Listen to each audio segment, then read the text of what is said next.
Reportagem é de Vitória Abel. O projeto de isenção do imposto de renda para quem ganha até R$5.000 deve ter uma tramitação rápida no Senado e o texto aprovado na Câmara dos Deputados deve ser mantido. A expectativa de senadores é de que a proposta seja aprovada até o final deste mês e o início de novembro. A oposição no Senado concorda em manter as faixas de isenção e descontos estabelecidos pelo governo e pelo deputado Arthur Lira em seu relatório. Os descontos progressivos ocorrerão para quem ganha até R$7.350. Aliados de Jair Bolsonaro, porém, ainda querem rever a compensação da renúncia fiscal estabelecida pelo texto, que prevê o imposto mínimo de renda para quem ganha a partir de R$600.000 por ano. O governo defende que a soma do imposto mínimo com o imposto de renda pago pela pessoa jurídica, mais a contribuição sobre lucro líquido, ainda será menor do que o valor pago pela maior parte dos brasileiros sobre a renda. O secretário de Reformas Econômicas do Ministério da Fazenda, Marcos Pinto, explicou em entrevista exclusiva à Jovem Pan que a cobrança de alíquotas terá um teto. Embora a alíquota do imposto de renda e da contribuição social sobre o lucro no Brasil seja nominalmente alta, teoricamente alta, ela seja 34%, na prática, todos os empresários e todos os profissionais liberais que prestam serviço por meio de empresa pagam alíquotas de imposto de renda muito menores do que 34%. Então, eles pagam, se a empresa está no lucro presumido, no lucro real, no sistema do lucro real hoje, os estudos dizem que elas pagam em média cerca de 20% só. Se você está no lucro presumido, as empresas pagam em média 15%. Se você está no simples, a tributação é de 4%, 5% só. Comparando com o trabalhador assalariado, que paga 27,5%. Então, com esse imposto mínimo, que já vai abater tudo que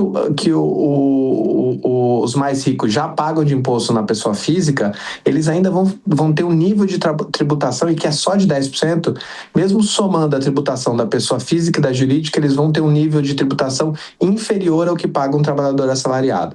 O secretário ainda destacou que a população beneficiada com a nova faixa de isenção terá uma sobra no orçamento equivalente a um 14º salário. Com isso, a medida também deve aumentar o poder de compra dos brasileiros. Marcos Pinto também afirma que a proposta atual já é um bom caminho para a distribuição mais justa de impostos, e a taxação de grandes fortunas terá de ficar para outro momento. Um cidadão brasileiro médio paga 40% da sua renda em tributos, somando todos os tributos. Isso são dados de um estudo recente. Agora, os milionários pagam cerca de 20% só da sua renda de tributos, pessoas que ganham mais de R$1 milhão. Então, eu acho que a gente, antes de precisar falar em taxação de grandes fortunas, a gente precisa trabalhar com os instrumentos que a gente tem, sobretudo com o imposto de renda, para elevar a tributação dos mais ricos e diminuir a tributação do resto da população. Isso não é nada, nenhuma medida, eu diria, socialista, comunista ou nada parecido com isso. Isso é o que se faz nos Estados Unidos. Nos Estados Unidos, os milionários pagam cerca de 36% da sua renda como tributos e o resto da população paga 20%. É esse tipo de padrão de tributação progressiva, em que os mais ricos pagam mais e os mais pobres menos, que a gente deve ter no Brasil.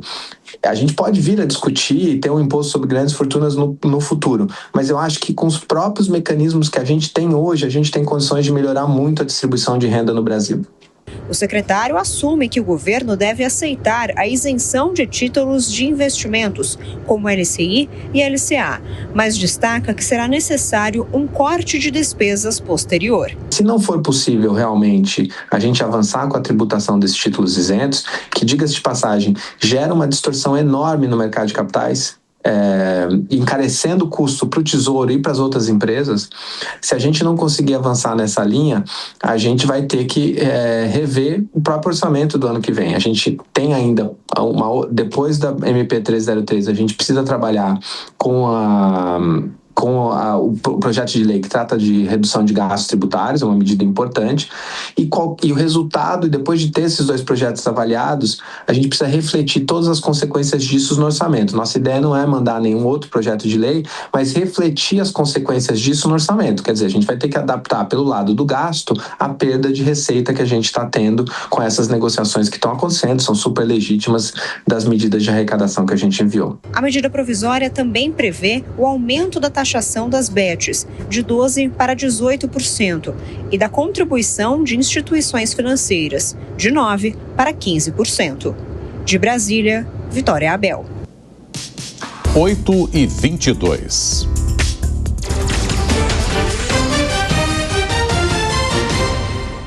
A Diálogo Engenharia